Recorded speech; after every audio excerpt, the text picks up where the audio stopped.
Naranasan mo na ba yung um, hirap na hirap kang ipaliwanag yung ebanghelyo? Yung tipong alam na alam mo siya dito sa puso mo, pero kapag sasabihin mo na, parang nagkakapiraso-piraso. Oo, oo.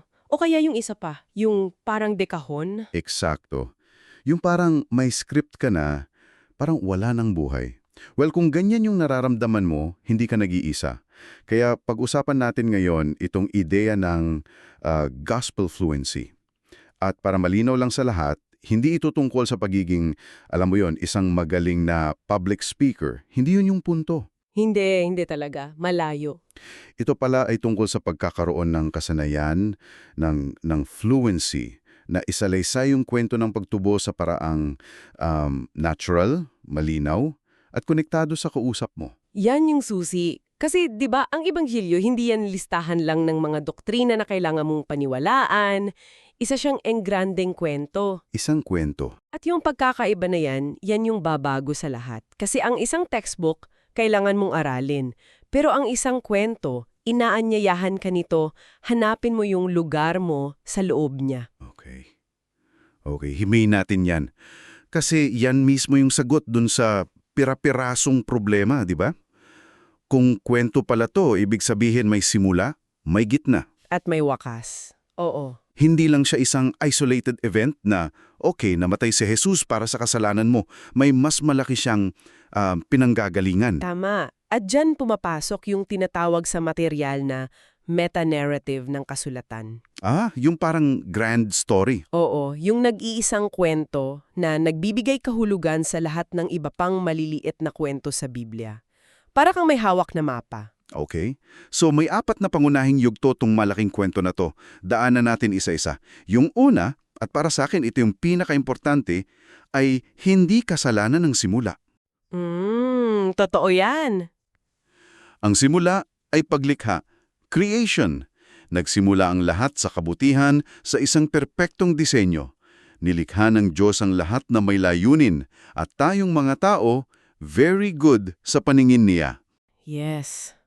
At that's a game-changing starting point, no? Oo, Kasi napansin mo ba, madalas, ang simula ng pagbabahagi natin yung pangalawang yugto agad? oo yung makasalanan ka. Eksakto. Agad-agad, depensa na agad yung kausap mo.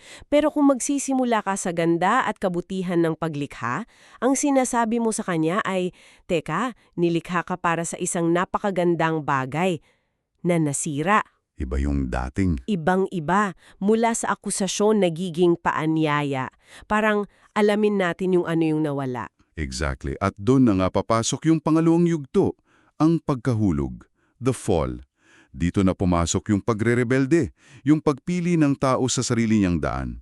At ang resulta, pagkasira. At hindi lang pagkasira ng relasyon sa Diyos, di ba? Hindi lang. Sira yung relasyon natin sa kapwa, sa sarili, pati sa kalikasan.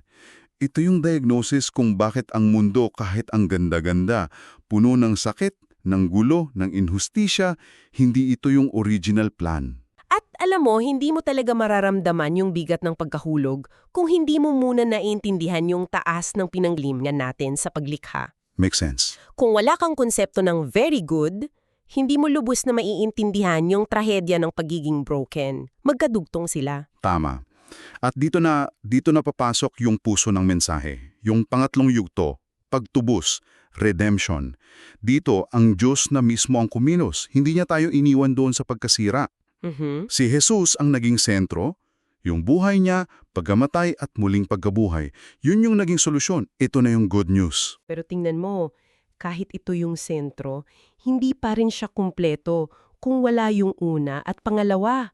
Pag sinabi mo lang na tinubos ka ni Jesus, ang natural na tanong, mula saan? Oo nga. Yung paglikha at pagkahulog, yun yung nagbibigay ng konteksto, ng bigat sa salitang pagtubos.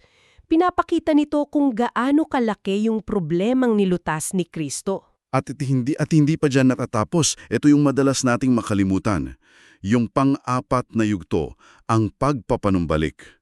Restoration. Ang pag-asa. Oo, yung pangako ng isang bagong langit at isang bagong lupa. Lahat ng nasira, aayusin, mawawala na yung kamatayan, sakit, luha. Ito yung nagbibigay sa atin ng direksyon. Kung wala yan, ang ebanghelyo parang ticket lang para makapunta sa langit pag namatay ka. O parang fire insurance. Eksakto, pero hindi. Ito ay tungkol sa pagpapanumbalik ng kaharian ng Diyos dito na nagsimula na ngayon. Sa buhay natin, nagbibigay ito ng misyon. So itong apat na to, paglikha, pagkahulog, pagtubos at pagpapanumbalik, yan yung kumpletong kwento. At kapag ito na yung mapa mo, hindi ka na maliligaw. Hindi na. Pero habang binabasa ko to, ang tanong ko, kung ganito pala kaganda at kakumpleto yung kwento, bakit madalas kulang o mali yung pagkakakwento natin? Ayan, diyan na pumapasok yung mga tinatawag sa material na reductions o mga mini-gospels. Para mga bawas na bersyon. Oo, at delikado to kasi may mga elemento sila ng katotohanan, kaya madaling paniwalaan. Yung una at siguro pinakakaraniwan ay ang moralism. Be better. Tama, yung mensaheng maging mabuting tao. Nako, medyo tinamaan ako dito. Kasi minsan, yun na lang nasasabi ko sa mga anak ko, maging mabait ka, sundin mo ang rules, pero hindi ko laging naikokonekta sa biyaya ni Kristo. At anong nangyayari? Ang ibanghelyo, nagiging listahan na lang ng mga dapat at hindi dapat gawin.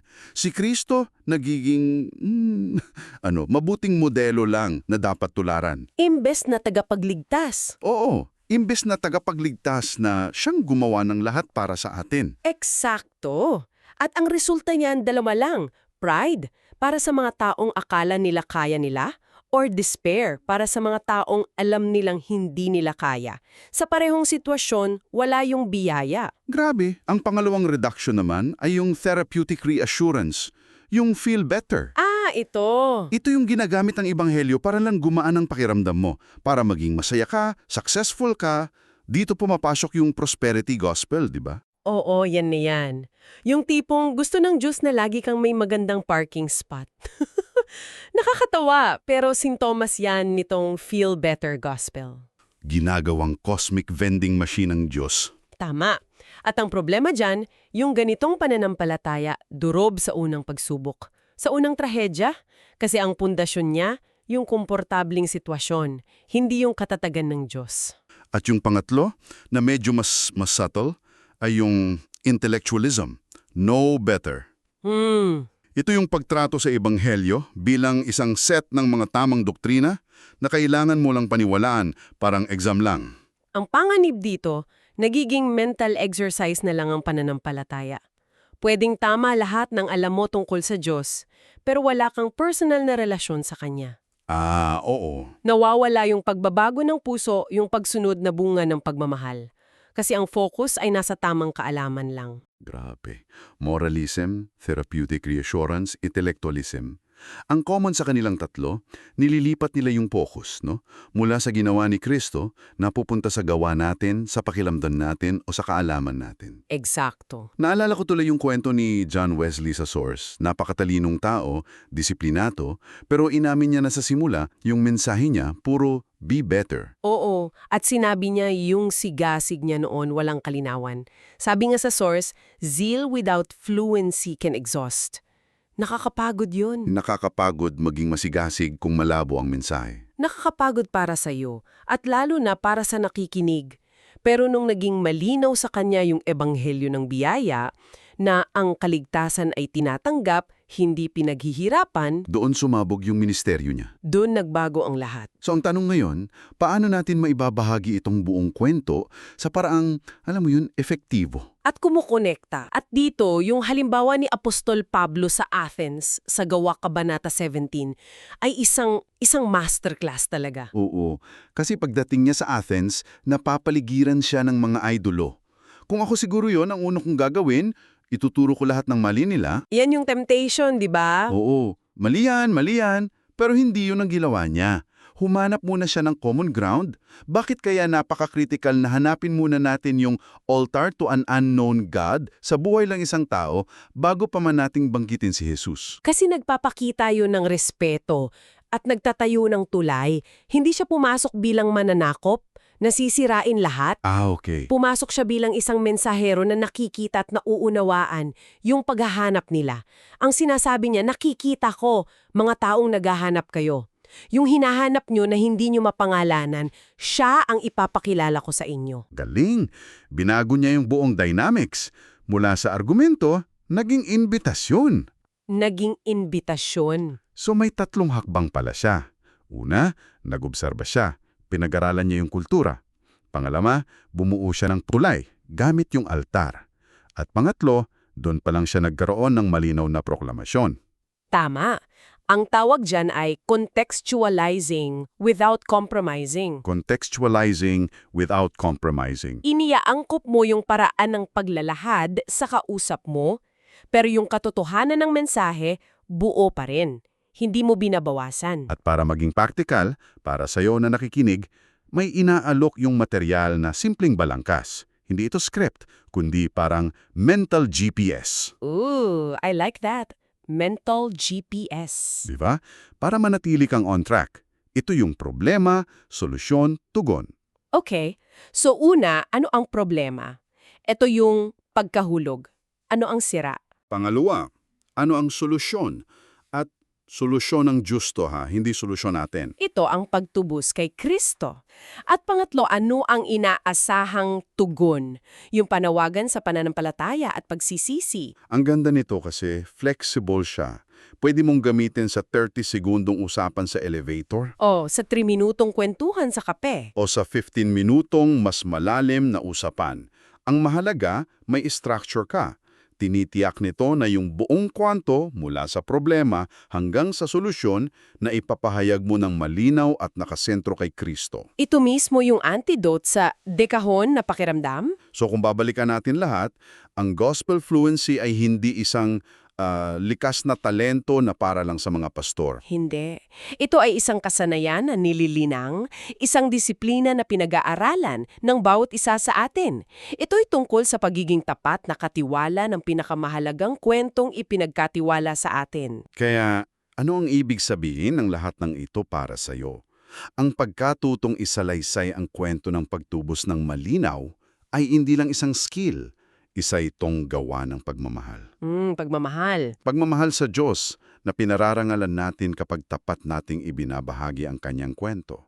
At pagmamahal sa kapwa na karapat-dapat marinig ang mabuting balita sa paraang, alam mo yun, mauunawaan nila. Walang kalituhan, walang bawas. So bilang pangwakas na kaisipan para sa'yo, isipin mo yung mga taong nakakausap mo araw-araw. Sa pamilya, sa trabaho, mga kaibigan mo. Paano kung ang susi para maabot sila ay hindi lang yung sinseridad mo, kundi pati na rin ang kalinawan ng mga salita mo? Gamit ang lahat ng napag-usapan natin, ano ang isang maliit na hakbang na maaari mong simulang gawin ngayon para mas mahasa ang kakayahan mong ikwento ang Ebanghelyo?